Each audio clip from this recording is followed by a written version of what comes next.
India versus Australia test match 2012। India 100 run पर 5 wickets गंवा चुका है और ड्रेसिंग रूम में किसी को भी जीतने की कोई उम्मीद नहीं। इंडिया की हार लगभग तय है। तभी बैटिंग के लिए आता है एक 23 साल का लड़का। ऑस्ट्रेलिया की टीम उसे चिढ़ाती है, उसे गालियां देती है ताकि वो कोई गलती कर दे और आउट हो जाए। पर ये बैट्समैन इसका जवाब गुस्से से नहीं बल्कि अपनी बातों से देता है। हम बात कर रहे हैं विराट कोहली की, जिसने अपने टेस्ट मैच में ऑस्ट्रेलिया के खिलाफ अपनी फर्स्ट सेंचुरी बनाई और अपनी लीगेसी की शुरुआत करी। इसे कहते हैं अपने गुस्से को कंट्रोल करके इस एनर्जी को सही डायरेक्शन में लगाना। मोहम्मद शामी रोहित शर्मा के साथ अपने एक इंटरव्यू में कहते हैं कि एक समय पर वो अपनी लाइफ से इतने तंग आ चुके थे कि उन्होंने 3 बार अपनी जान लेने की सोची। मतलब मैं अपनी क्रिकेट खो देता। मैंने 3 बार सुसाइड का सोचा था उस पीरियड में। एक ऐसा प्लेयर जिसने वर्ल्ड कप 2015 टूटी हड्डियों के साथ खेला क्योंकि देश को उनकी जरूरत थी। वर्ल्ड कप 2015 में किसी को नहीं पता चला कि क्या हुआ क्या नहीं हुआ, लेकिन मैं पूरा वर्ल्ड कप इंजर्ड होकर खेल गया। ऐसे प्लेयर पर उन्हीं की वाइफ ने देश को धोखा देने का इल्जाम लगाया और उन्हें गद्दार बुलाया। इन सब वजहों से वो इतने गुस्से में थे कि उन्होंने क्रिकेट छोड़ने का फैसला कर लिया, जिस पर रवि शास्त्री ने उनके गुस्से को एक नई डायरेक्शन दी और उन्हें क्रिकेट ना छोड़ने के लिए मोटिवेट किया, जिसके बाद भी कई बार उन्हें टीम से बाहर रखा जाता। मोहम्मद शामी ने अपने गुस्से को अपनी प्रैक्टिस में और अपना गेम इंप्रूव करने के लिए यूज किया, जिसके बाद तो मानो उन्होंने विकेट्स की झड़ी लगा दी हो और वर्ल्ड कप के हाईएस्ट विकेट टेकिंग बॉलर बन गए। ऐसी ही स्टोरी है जाने माने बॉक्सर माइक टाइसन की, जिन्हें लोग the baddest man on the planet के नाम से जानते हैं। माइक टाइसन के डैड ने उनकी मां को तब छोड़ दिया जब वो सिर्फ 2 साल के थे। उनका बचपना गरीबी, ड्रग्स और क्रिमिनल्स के साथ गुजरा। उनकी संगति इतनी खराब थी कि 13 साल की उम्र तक उन्हें 38 बार अरेस्ट किया जा चुका था। यही गुस्सा उनकी फाइट में दिखता था, जिसकी वजह से वो 20 की एज में यंगेस्ट वर्ल्ड चैंपियन बन गए। 1992 में उन पर सेक्सुअल हरासमेंट का चार्ज लगा, जिसकी वजह से उन्हें 3 साल जेल में बिताने पड़े। लोगों को लगा कि अब माइक टाइसन का करियर खत्म, क्योंकि 3 साल आउट ऑफ प्रैक्टिस रहने के बाद आज तक कोई भी फाइटर कमबैक नहीं कर पाया है। पर लोग ये भूल गए कि इस इंसान का नाम माइक टाइसन है। इस जेल की 4 दीवारों में उन्होंने अपना गुस्सा अपनी ट्रेनिंग पर निकाला। वो जेल की दीवारों पर पंचेस की प्रैक्टिस करते, जहां पर उन्होंने दीवारों और फ्लोर पर बड़े बड़े गड्ढे कर दिए थे। Yeah, right. It's a concrete floor, right? I indented it, my feet. Oh, your feet, okay. Yeah, I did the concrete floor. And when he... वो दिन भर प्रैक्टिस करते रहते। 1995 में जेल से छूटने के बाद उन्होंने अपनी पहली फाइट पीटर मैकनीली के साथ की, जिसमें सिर्फ 89 सेकंड्स में माइक टाइसन ने पीटर को 3 बार नॉकडाउन कर दिया और बॉक्सिंग की दुनिया में फिर से एक बार छा गए। उस मैच का पे पर व्यू आज तक की बॉक्सिंग हिस्ट्री का वन ऑफ द हाईएस्ट रहा है। इन सब एग्जाम्पल में हम सीख सकते हैं कि आज चाहे सिचुएशन कितनी खराब क्यों ना हो, हम हार नहीं मानना चाहते। हम अपनी एनर्जी को रोने या फिर हार मानने के बजाय अपने आप को अगर इम्प्रूव करने में लगा दें तो देर से ही सही पर चीजें बदलेगी। Journal of personality and social psychology में एक रिसर्च पब्लिश हुई, जिसमें 1000 लोगों पर एक्सपेरिमेंट किया गया। लोगों को 2 ग्रुप्स में बांटा गया। इन दोनों ग्रुप को एक ही टास्क अचीव करना था। ग्रुप ए को एक्सपेरिमेंट के जस्ट पहले उनके पास्ट मूवमेंट्स याद दिलवाए गए, उन्हें गुस्सा दिलवाया गया, जबकि ग्रुप बी को नॉर्मल रखा गया। एक्सपेरिमेंट ने पाया कि गुस्से में लोगों ने ज्यादा अच्छा परफॉर्म किया और बेटर स्कोर किया। 2009 में यूके में एक और एक्सपेरिमेंट किया गया था, जहां एथलीट्स की किकिंग और जंपिंग स्ट्रेंथ टेस्ट की गई। एक्सपेरिमेंट में पाया गया कि जब एथलीट्स को कोई एनोइंग चीज याद दिलाकर उन्हें गुस्सा दिलवाया जाता है तो नॉर्मल स्टेट के मुकाबले उनकी किकिंग और जंपिंग परफॉर्मेंस में काफी इंप्रूवमेंट थी। इस इंस्टेंट इंप्रूवमेंट का एक लेजेंडरी एग्जांपल है माइकल जॉर्डन। 1995 में माइकल जॉर्डन ऑरलैंडो मैजिक के साथ एक मैच में काफी साधारण गेम खेल रहे थे। गेम 1 में निक एंडरसन ने कई बार माइकल के हाथों से बॉल छीन ली, जिसके बाद उन्होंने कमेंट किया कि माइकल जॉर्डन अब वो पुराने वाले माइकल जॉर्डन नहीं रहे। इस कमेंट के बाद उन्हें बहुत गुस्सा आया। उन्होंने अपनी जर्सी 45 चेंज करके अपनी पुरानी 23 नंबर वाली जर्सी पहन ली और गेम 2 में अकेले 38 पॉइंट स्कोर करे और लैंडो मैजिक को हरा दिया। माइकल जॉर्डन जानते हैं कि अपने गुस्से को चैनलाइज कैसे करना है और कैसे इसे सही इस्तेमाल करके हम जल्दी अपने गोल्स को अचीव कर सकते हैं। ऐसे ही हमने क्रिकेट में भी देखा है कि कई बार एक क्रिकेटर दूसरे क्रिकेटर को गुस्सा दिला देता है।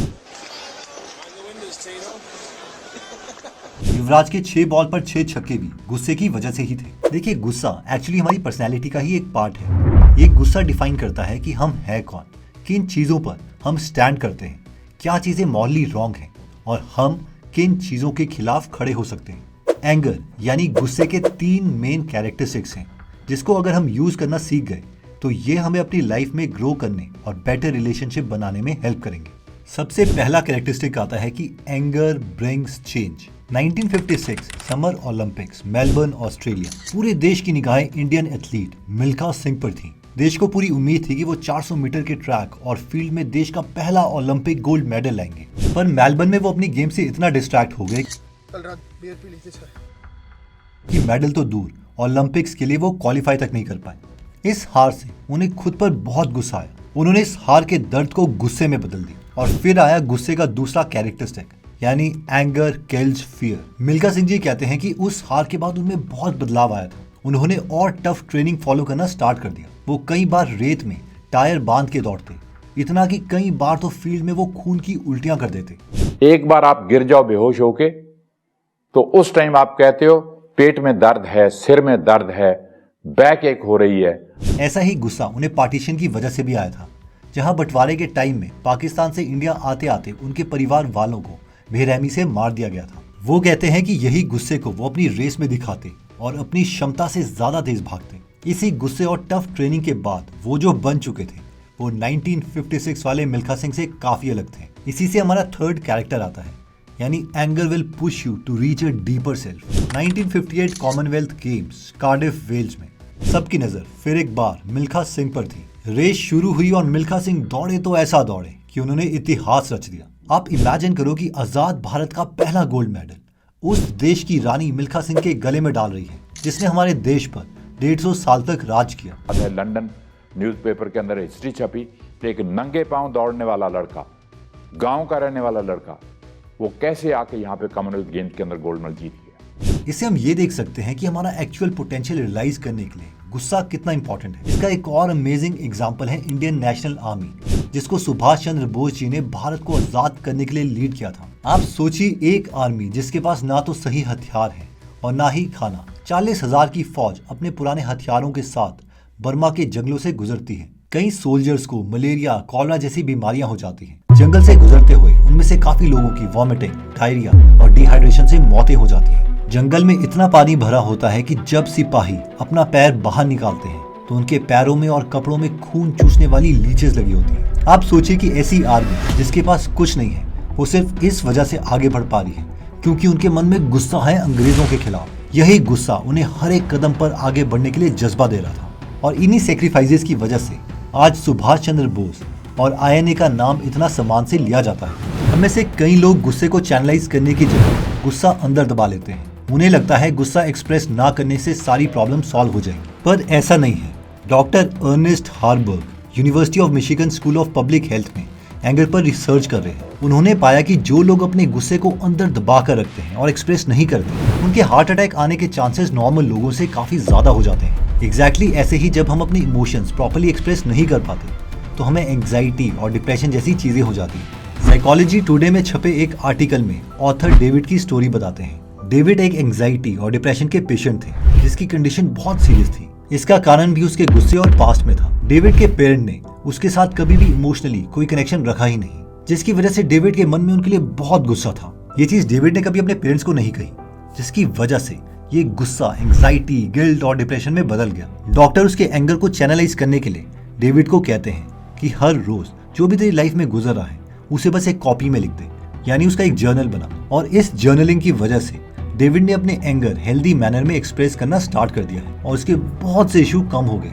गुस्सा हमें हेल्थ प्रॉब्लम्स तो देता ही है, साथ में जो हमारे रिलेशनशिप है उन्हें तबाह भी कर देता है। आजकल इंडिया की दिल्ली, मुंबई जैसे मेट्रो सिटीज में डाइवोर्स रेट 30% तक पहुंच चुका है, जो कि इंडिया में कभी था ही नहीं। ये सब वेस्ट का था, हमारा तो 7 जन्मों का रिश्ता था। इसका एक रीजन है अनकंट्रोल्ड इमोशन। गुस्से में कपल एक दूसरे को ऐसी ऐसी बातें तक बोल देते हैं कि शायद पूरी जिंदगी जिसकी वजह से उन्हें रिग्रेट करना पड़े। इसलिए अपने गुस्से पर कंट्रोल रखना और उसे सही तरीके से एक्सप्रेस करना बहुत जरूरी है। कई लोगों का ये कहना होता है, अरे हम गुस्सा नहीं होते, लोग हमें गुस्सा दिला देते हैं। आइए इसे मैं एक एग्जांपल से समझाता हूँ। इमेजिन करो कि आपको आज अपने दोस्त से मिलने जाना है। आप उठते हो, तैयार होते हो, कार की चाबी ढूंढते हो और निकल जाते हो। रास्ते में आपको ट्रैफिक जैम मिलता है, कई बार रेड सिग्नल से गुजरना भी पड़ता है, लेकिन आप म्यूजिक सुनते हुए काम तरीके से वहां पर पहुंच जाते हो। वहीं दूसरी सिचुएशन इमेजिन कीजिए कि आपका कोई जॉब इंटरव्यू है, आप पूरी रात से सोए नहीं हो, हड़बड़ी में तैयार होते हो।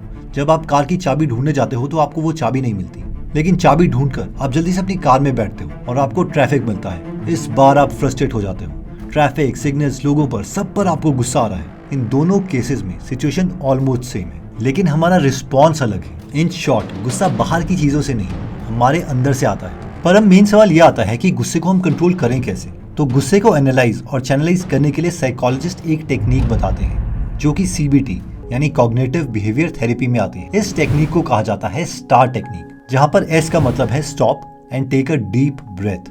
जब भी आपको गुस्सा आए तो रिस्पॉन्ड करने से पहले 1 से 100 तक गिनती शुरू कर दो। 100 तक गिनना है, फिर जो मन में कर देना।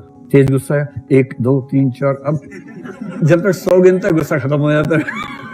जब कभी भी हम गुस्सा करते हैं तो एड्रेनालिन और कॉर्टिसोल हार्मोन्स रिलीज होते हैं, जिससे हमारा हार्ट रेट और ब्लड प्रेशर इंक्रीज होता है। और हार्मोन्स की वजह से हम कुछ ऐसा बोल जाते हैं जिसकी वजह से हमें पूरी लाइफ पछतावा होता है। इस वीडियो में हम एक रोड रेज देख सकते हैं, जहां गुस्से से शुरू हुई एक लड़ाई ने एक 3 बच्चों के पिता की जान ले ली। जिसने जान ली, लाइफ तो अब उसकी भी ठीक नहीं है। तो जब हम 100 तक गिनती करते हैं तो हम इन हार्मोन्स को सेटल कर देते हैं, जिसकी वजह से हम ज्यादा लॉजिकल और रैशनल रिस्पॉन्ड करते हैं। नेक्स्ट, T का मतलब है थिंक ऑब्जेक्टिवली एंड रैशनली। इस काउंटिंग के दौरान हम खुद से सवाल कर सकते हैं कि मुझे गुस्सा क्यों आ रहा है, क्या गुस्से से चीजें बिगड़ सकती है, मुझे इस सिचुएशन को कैसे हैंडल करना चाहिए। इस वीडियो में हम देख सकते हैं कि कैसे ये लड़का कार में बैठे इंसान को बाहर आने के लिए उकसा रहा है। यहाँ कोई आम इंसान होता तो इतना उकसाने के बाद गुस्से में कार से बाहर लड़ने को आ जाता या फिर कार को एक्सीलरेट करके दूसरे लड़के को चोट पहुंचा देता। लेकिन इसने एक ठीक डिसीजन लिया, इसने पुलिस कंप्लेन की। इस तरह का पेशेंस हमें कई बार एक अच्छा डिसीजन लेने में मदद करता है, इसलिए गुस्से में डिसीजन लेने से पहले एक बार अच्छे से सोच लीजिए। नेक्स्ट, A से आता है कि act in a positive and constructive manner. इसे मैं एक एग्जांपल से समझाता हूँ। मान लीजिए कि आपकी वाइफ शॉपिंग पर काफी खर्चा करती है और आप उन्हें डांट के कहते हैं, तुम बहुत पैसे उड़ा रही हो, तुम्हें पैसे की बिल्कुल भी कदर नहीं है, ऐसा ही चलता रहा तो हमारे पास खाने के लिए भी पैसे नहीं बचेंगे। ऐसे में प्रॉबेबली आपकी वाइफ को भी गुस्सा आएगा। लेकिन इसी सिचुएशन में अगर हम ऐसा कहते हैं, देखो इस महीने फेस्टिवल की वजह से हमारे बहुत से खर्चे हुए हैं, अब मैं परेशान हूँ कि आगे हम घर कैसे चला पाएंगे, क्या तुम सेविंग में मेरी मदद करोगी। अब क्योंकि हमने सेम चीज को अलग तरीके से रखा, यानी हमने हेल्प मांगी, तो इसमें हमारी कॉन्वर्सेशन बहुत ही बेटर होगी। फाइनली, R का मतलब है review the outcome and evaluate your actions. देखिए, जब भी गुस्से वाली सिचुएशन खत्म हो जाए तो फिर खुद से सवाल करो कि क्या मैंने इस सिचुएशन को अच्छे से हैंडल किया, क्या मैंने इस इंसिडेंट से कुछ सीखा।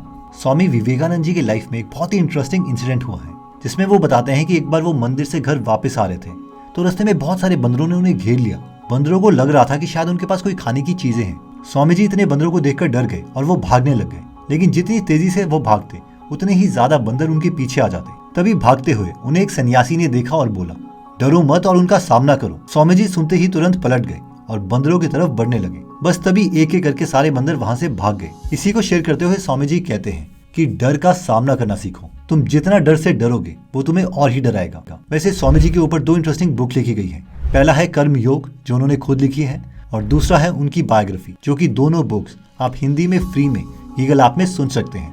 अगर आप इन बुक समरी में इंटरेस्टेड हैं तो इसका लिंक मैं डिस्क्रिप्शन और फर्स्ट कमेंट में दे दूंगा। Coming back to the topic, देखिए फाइनली गुस्सा एक इमोशन है जो हमारे लिए पॉजिटिवली या नेगेटिवली काम कर सकता है, लेकिन ये पूरा हमारे ऊपर डिपेंड करता है कि हम इसे किस तरीके से यूज करते हैं। क्या हम अपने एंगर को पूरे तरीके से चैनलाइज करके उसे एक प्रोडक्टिव काम में लगाएंगे, जैसे कि मिल्खा सिंह ने लगाया, या माइक टाइसन ने, या युवराज ने, या फिर हम सड़कों पर उन जानवरों की तरह लड़ेंगे जिनके पास कोई दिमाग है ही नहीं। एनीवेज, गुस्से के बारे में आप स्वामी जी से बहुत कुछ सीख सकते हैं और गूगल ऐप का लिंक मैंने डिस्क्रिप्शन में दिया हुआ है। जय हिंद।